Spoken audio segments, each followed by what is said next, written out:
Salut à tous, merci de nous rejoindre dans notre émission sur les analyses de jeux. Aujourd'hui, pour commencer cette première émission, on va parler de Zelda Breath of the Wild, sorti en 2017 avec la Nintendo Switch, le 3 mars 2017. Et à ce jour, donc il en a été vendu plus de 8 millions d'exemplaires, ce qui en fait le Zelda le plus vendu à ce jour. Le principe de l'émission, il s'agit en fait d'opposer deux points de vue, un point de vue plus analytique, généralement le mien, et un point de vue entre guillemets plus instinctif, qui sera apporté par Romain. Et on s'est dit, pourquoi ne pas vous faire profiter de cette expérience multiple? Et c'est cette opposition de style et de point de vue qu'on voulait vous apporter aujourd'hui. À la grande époque des open world, tout le monde voulait son open world. Donc nous avions FF15, nous avions des Assassin's Creed, nous avions Witcher 3. Metal Gear Solid 5 aussi notamment. Exactement. Donc Nintendo a aussi voulu présenter un open world à sa sauce, et nous voilà avec Breath of the Wild.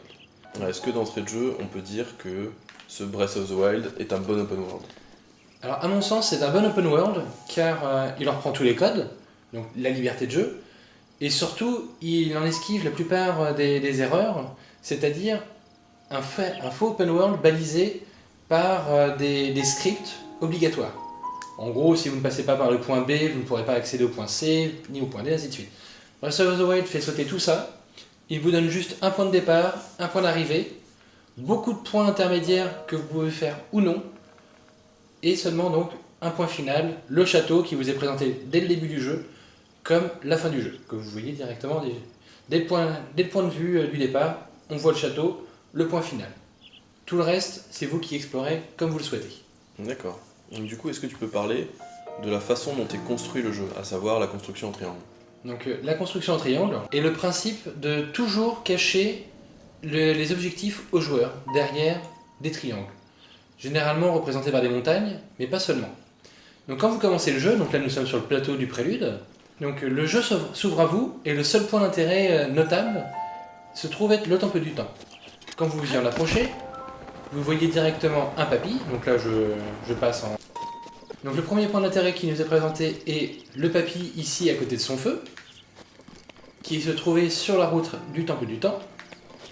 Tac. Et une fois arrivé au temple du temps, une nouvelle rencontre avec le papy nous indique, et si tu allais activer la tour en face, donc nous allons activer la tour, et là la construction en triangle va prendre tout son sens. Je m'y dirige, je vais vous expliquer ça sur place. Alors, arrivé sur la tour du prélude, on vous demande de trouver 4 sanctuaires pour pouvoir obtenir la part à voile. Donc à partir de là, du haut du sanctuaire, vous pouvez voir distinctement les 4 temples. Donc autre exemple, suite à ces temples que l'on voit depuis les hauteurs et que l'on ne voit pas depuis le sol, le village de Cocorico. Dès qu'on a récupéré la part à voile, le roi d'Hyrule nous indique « va au village de Cocorico », si on le souhaite de toute manière. Mais si on essaie de voir où se trouve ce village de Cocorico, notre vue est entièrement obstruée par cette chaîne de montagnes, où culmine le mont Géliné. On ne peut pas savoir ce qui se trouve derrière.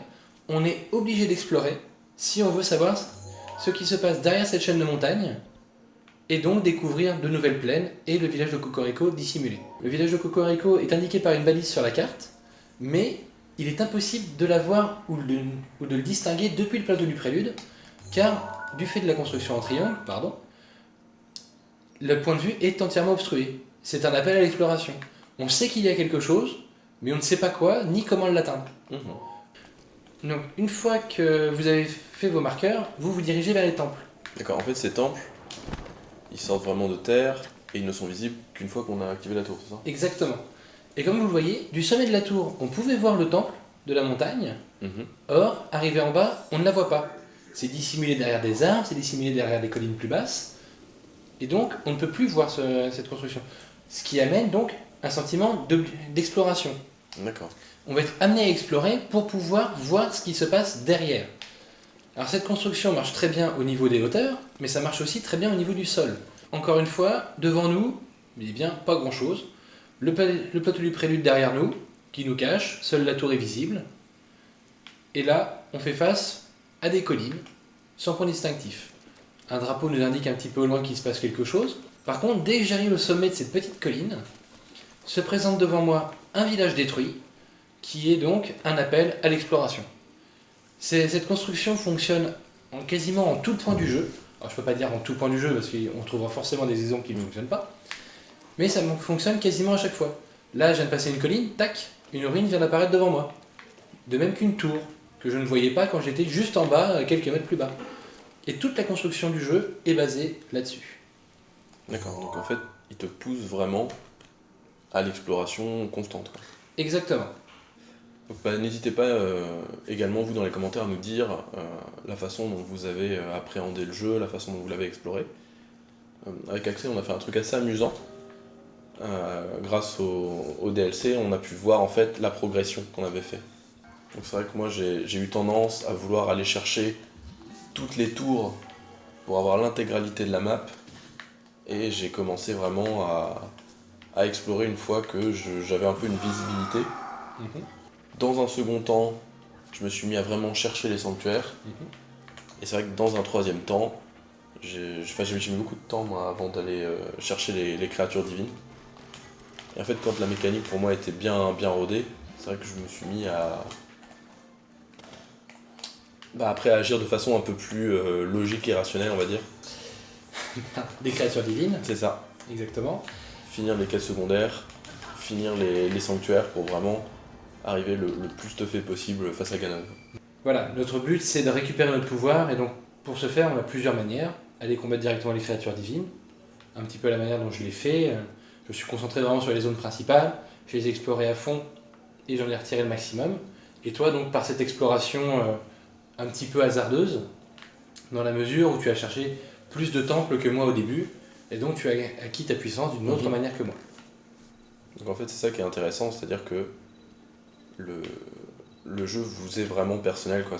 J'ai l'impression que il y a tellement de possibilités de le faire de la façon dont tu as envie de le faire, que l'expérience elle est forcément intense en fait dans Zelda, parce que tout est accessible et tu peux vraiment faire tout ce que tu veux, quoi. Ça c'est quand même quelque chose de très appréciable.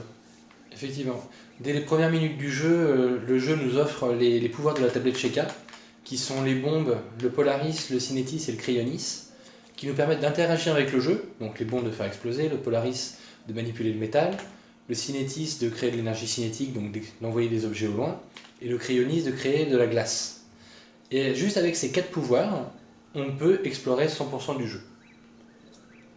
Une chose qui n'est pas si fréquente dans les open world, généralement qui se trouve balisé derrière des pouvoirs un petit peu à l'exemple d'un Metroid, où dès que vous récupérez le rayon de givre, vous pouvez geler des ennemis et donc accéder à des zones qui ne sont pas disponibles.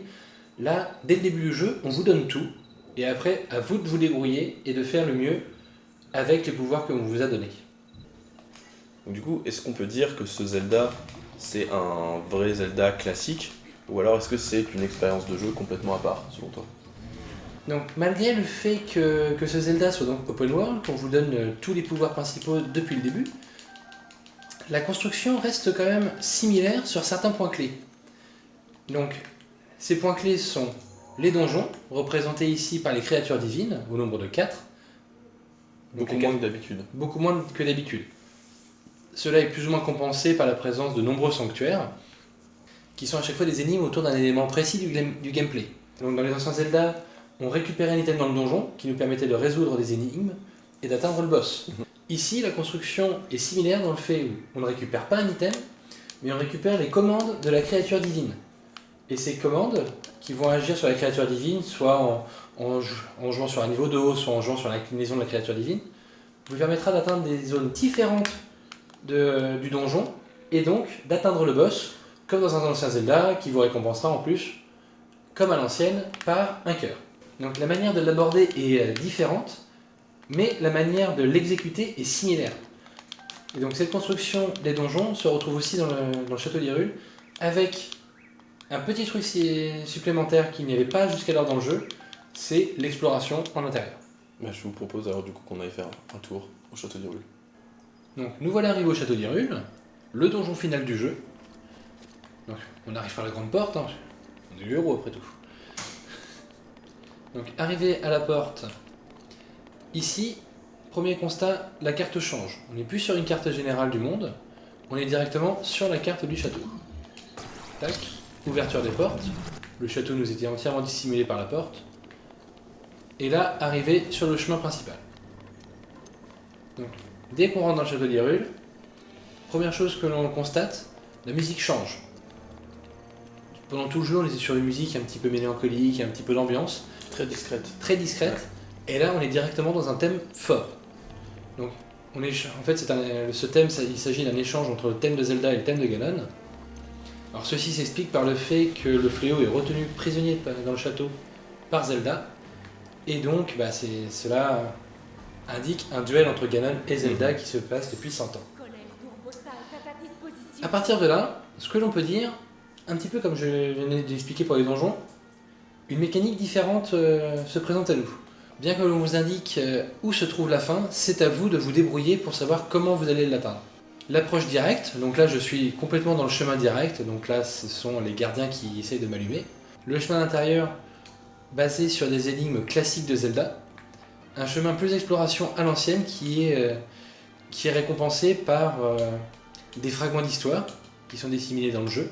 Une avancée plus discrète qui est récompensée aussi par moins de danger. Vous esquivez les gardiens, hop, et vous approchez du boss final. Quand tu disais qu'on pouvait accéder par la cascade avec la tenue Zora, c'est vrai qu'on peut surfer avec la tenue Zora, mais je me souviens que moi quand j'ai exploré le château, je suis passé par la cascade en générant des blocs de glace et en montant de bloc en bloc. D'accord. Quand même encore une possibilité offerte aux joueurs, quoi. C'est voilà, le joueur a encore une possibilité de plus d'explorer le jeu à sa manière. Quelque chose qu'on avait très peu eu dans le jeu, l'exploration en intérieur. Donc jusqu'à maintenant, la seule chose qu'on avait eue, c'était les donjons. Et là, nous avons donc pour la première fois des donjons d'intérieur. Enfin, un donjon d'intérieur.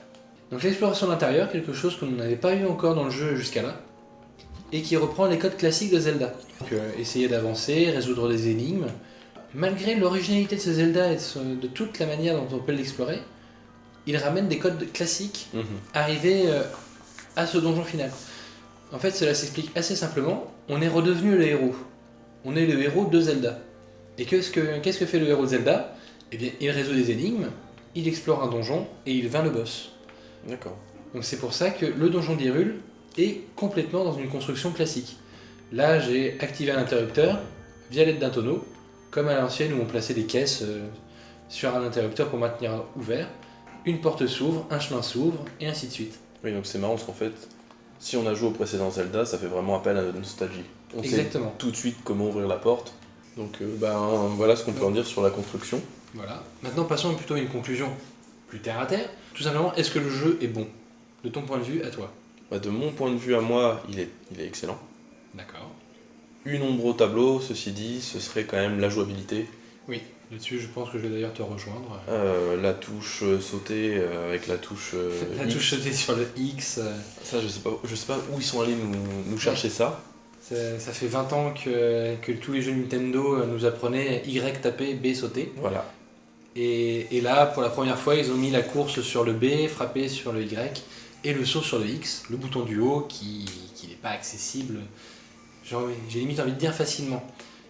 Si je prends l'exemple, pour courir et sauter en même temps, je suis obligé de plier mon index pour aller chercher le X. Ouais. Je ne comprends pas cette maniabilité. Donc là-dessus, effectivement, on s'y Après, retrouve. ça reste très nouveau quand même. Link, je crois que c'est sans doute la première fois qu'il saute véritablement dans un... C'est la première fois où on a un saut libre dans un Zelda, effectivement. Dans les autres Zelda, on sautait dès qu'on courait sur une corniche. Là, effectivement, c'est la première fois qu'on a un saut libre. Donc, ils se sont peut-être posé la question, où placer le bouton ? Cependant, ce n'est pas le seul défaut. Régulièrement, et pourtant même après 100 heures de jeu, je me plantais encore entre utiliser le pouvoir de la tablette, me défendre, dégainer l'arc, dégainer le lancer d'armes, les raccourcis pour les pouvoirs, les raccourcis pour les boucliers, les raccourcis pour les armes, donc le sifflet, et pire encore, pour pouvoir utiliser les raccourcis avec l'arc, il faut être en train de dégainer l'arc, plus appuyer sur une touche. Bon, la maniabilité, ils se sont limite trouvés avec trop d'actions pour trop peu de touches. Oui, je pense que c'est ça, oui. Et ils se sont retrouvés à faire des raccourcis complexes, et même après 100 heures de jeu, on se retrouve encore à se gourer, et en fait, nos réflexes Zelda sont tellement ancrés en nous que... Non mais c'est tout bête, mais nombre de fois où j'ai voulu cibler quelqu'un à la manière d'un ciblage Z de Zelda 64, ou dans les derniers, je me suis planté des centaines de fois à me trouver à dégainer mes pouvoirs, mon arme, mon arc, alors que je voulais tout simplement cibler une créature. Et il part un petit peu à rebours des réflexes des joueurs de Zelda à ce niveau-là. Et la maniabilité, c'est vraiment quelque chose où, même après des dizaines et des dizaines d'heures, on peut toujours se gourer. Mais à l'inverse, il y a aussi des bonnes idées. Faire des sauts et activer un bullet time, tout ça, c'est des idées sympathiques. Il y a des vraies idées de gameplay positives, mais il est plombé par une maniabilité et un placement des boutons qui est loin d'être instinctif. N'hésitez pas à nous dire également ce que vous en pensez. Donnez-nous aussi votre point de vue. Est-ce que tout comme moi, je n'ai pas honte de le dire, au bout de 120 heures, vous dégagnez encore l'arc alors que vous vouliez cibler un ennemi? Alors, effectivement, sur le long terme, ça n'entrave en rien. Ça n'entrave pas beaucoup le plaisir de jeu. Mais vraiment, si je devais retenir un point noir de ce jeu au demeurant excellent, parce que je n'ai pas encore donné mon avis est extrêmement positif d'un point de vue construction, d'un point de vue plaisir de jeu. Mais voilà, le point noir, maniabilité. Donc on espère qu'ils auront corrigé tout ça dans un Breath of the Wild 2. Voilà, ou tout autre titre qu'ils donneront à leur prochain Zelda. Parce qu'on a appris récemment que Nintendo était déjà en train de plancher sur le prochain Zelda. Et non des DLC comme ça a pu être évoqué. En conclusion, ce que l'on peut dire, c'est que d'un point de vue analytique ou d'un point de vue plaisir instinctif, le jeu est bon. Vous y prendrez du plaisir. Après, en fonction de votre approche du jeu, vous y passerez plus ou moins de temps. Au moins 30 heures, ça je peux vous le garantir. Voire 200 heures. 200 heures si vraiment vous accrochez, vous voulez vraiment tout chercher dans le jeu. Mais voilà, ce qu'on peut le dire, c'est que c'est un très bon jeu. Sur tous les points de vue. Vous y prendrez du plaisir immédiat, vous y prendrez du plaisir sur la durée, vous y prendrez du plaisir tout court. Zelda Breath of the Wild est un excellent jeu. Je pense que l'on s'en souviendra pour de nombreuses années. Et n'hésitez pas à nous dire, vous, dans les commentaires, ce que vous en pensez. Dites-le nous. N'hésitez pas à le partager avec nous. Et puis, j'espère que si vous n'y avez pas encore joué, que vous y jouerez. Si vous y avez déjà joué, que vous y rejouerez, que vous y reprendrez du plaisir. Parce qu'à chaque fois qu'on le rallume, même si ça fait longtemps, on y prend toujours du plaisir. Nous, on vous dit à très bientôt pour une prochaine émission. Un prochain test, rétro, récent. Et donc, on vous dit à bientôt. Salut. Salut.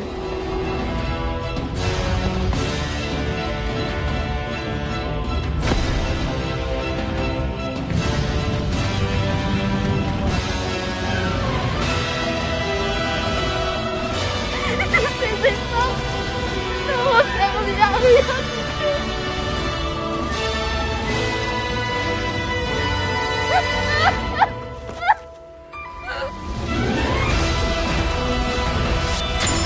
Il est à toi!